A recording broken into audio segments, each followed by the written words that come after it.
Thank you very much for the introduction. I'm happy to be part of this Furhat conference for the second time this year as a speaker. Earlier this year at the conference, I talked about the challenges of designing conversation robots with large language models and how to overcome them. One of these challenges was turn taking. That is when the robot should speak and when it should listen to be able to have conversations that are not interrupting and feeling smooth. We addressed this challenge last year with Gabriel Scanzi, who was my postdoc supervisor at KTH. And this work won a Best Paper Award at the Human Robot Interaction Conference this year and got recently featured in the national TV episode Sverige forskar, Sweden researches. You might have come across videos with smooth turn-taking conversations with voice agents or robots with no interruptions, such as this one from last year. Hey, ChatGPT, I'm Mark. How are you? Oh, Mark. I'm doing great. Thanks for asking. How about you? Hey, so I'm on stage right now. I'm doing a live demo, and frankly, I'm feeling a little bit nervous. Can you help me calm my nerves a little bit? Oh, you're doing a live demo right now? That's awesome. It is awesome, but again, this is a demo from people who know how to talk to these agents. They keep it short and never cut it off mid-sentence. But in fact, research says otherwise. Even the recent audio foundation models like Moshi were found to have often delays in their responses, interrupt users aggressively, and don't allow any interruptions from users, or when they do, they don't handle them well. So if you, or for instance, or an older adult interacted with these systems, your experience was probably more like this one. But my favorite is probably broccoli. What about you?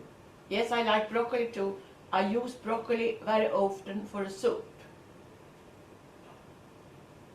And I like Yes. And I like broccoli to is a great vegetable to use in cooking.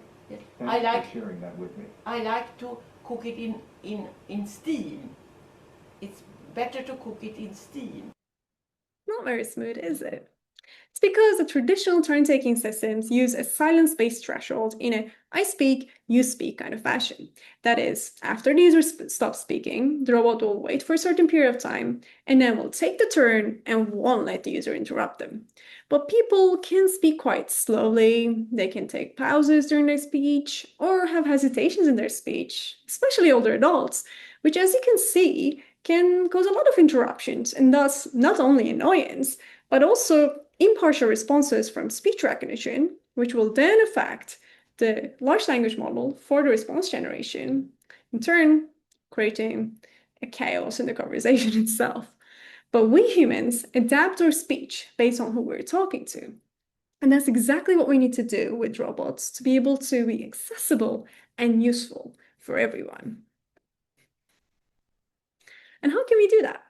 Well, we can look at the conversation content to understand when is a turn likely to be completed. For instance, if a user says, "So, do you have any favorite movies?" Until we reach movies, the sentence is not syntactically complete. I haven't finished my sentence yet.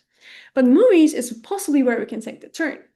Turn GPT is GPT-2, fine-tuned on text-based conversations with end-of-turn tags, can be used to do exactly that, with probabilities of turn completion, as can be seen in the picture. But consider this. I want a burger with fries and a milkshake, please. So there will be 3 possible end of turns in that sentence. So it's not sufficient to just use the conversation content, but my voice gives away that I haven't yet finished my sentence.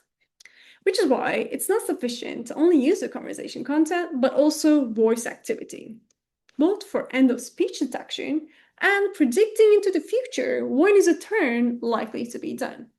Voice activity projection, shortly WAP, is a transformer-based model that is trained on speech corpora that can do these, and also pick up fillers like and prosodic cues in a short speech span. Combining these models would allow for using both the long-term conversation context and speech patterns to be able to do reliable turn detection. However, even if we can determine when to speak, we also still need to have something to say, which is why we need to prepare responses ahead of time already when the user is speaking. For instance, "So, and do you have any favorite movies?" are semantically very different. So a new response should be generated after each one of them. But You Like coming after movies does not add anything to the content. So we can use the generated response at the movies to respond faster. We evaluate this turn-taking system on a, surprise, surprise, Furhat robot with a large language model for response generation. We compare that to a baseline system with a silence-based threshold that doesn't allow any interruptions, with an alarming red light underneath the signal that the robot's not listening. As a participant later described, this was, "I don't care what you say, I'm going to speak" model. We recruited 39 English speakers who interacted with both systems sequentially, talking 7 minutes each with them. In order to make the participants think before they speak and induce hesitations in their speech, conversation topics were moral dilemmas, such as lying and disobedience, encouraging participants to share relevant memories in which you don't want to be interrupted. Here's an excerpt from the baseline system. Ever since yesterday, I have been thinking about something from a movie. Could you help me out, please? Absolutely, I love movies. I watched Frank and the Robot yesterday. You've kind of lost me now. I'm a little bit confused as to the question, but if you give me 2 seconds. Is it clear if I should prioritize? No 2 seconds given. The system was slow to respond and interrupted the user a lot. Well, this was a proposed system. Hi there. I'm trying to learn about when it might be okay to lie. Can you tell me about a time when you faced a similar situation? What did you do? I mean, it comes up a lot in terms of white lies, at least, but not at the same time as they're asking me the question about whether their hair looks nice. It sounds like you're talking about situations where you choose to focus on the positive aspects. I was just going to say that I wouldn't. Let me think. Sorry, I lost my train of thought now. Yeah. No go on. worries. Let me Go know on. if you need a moment. No, you go on. That's okay. As you could see, the robot did not get interrupted for the O back channel, responded fast with incremental generation, and the participant was not interrupted during a long pause, and achieved smooth and fast turn shifts. Overall, the proposed system significantly decreased the response rate from 2.2 seconds to 1.5 seconds, but in fact, it was frequently responding around half a second, as you can see in the green bar in the plot. It also significantly decreased the interruption rate by more than half, but from 17.5% of the turns to only 7.2%. Participants rated this proposed system as significantly more fluent, more human-like, less prone to interrupt, more interruptible, and requiring less effort to speak to, and compared to the baseline, they had a real strong preference for our proposed system. That being said, the turn-taking system did fail at certain situations. It was still 7% of interruption that were because of the ambiguity from a vocal or semantic point of view. In those instances, vision could have helped.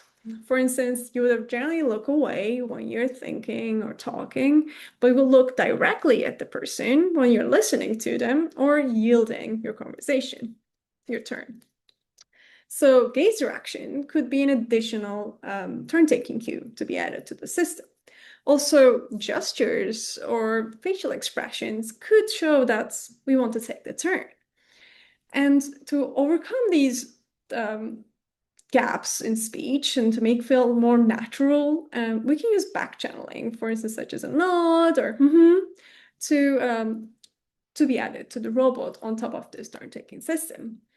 And it can also be expanded to multi-party interactions, such as understanding and adapting to the turn-taking speech patterns of multiple users.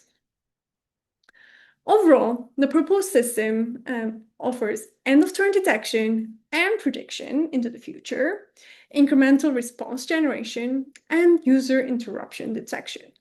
All of these together significantly improved the turn-taking and the user experience.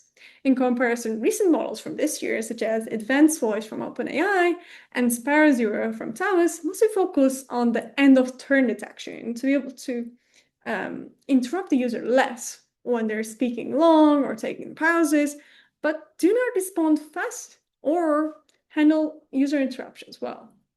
What's more is that TurnGPT and Lab are open source models, so you can also use them in your robot or voice agent and improve them with other modalities for turn taking that I was suggesting. Thank you all for listening. I'm happy to take any questions, and you can find more details in the paper with the QR code and also reach us further for further questions as well.